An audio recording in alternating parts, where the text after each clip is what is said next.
अगर आपकी इजाजत हो तो मैं अपनी वालिदा और अपनी बहन को आपके घर भेजना चाहता हूं। क्या कर रहे हो तुम?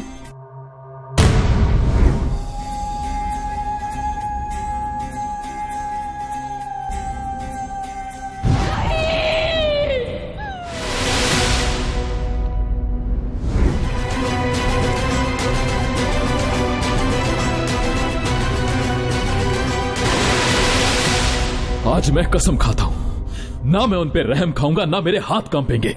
ये इंतकाम जरूर पूरा होगा।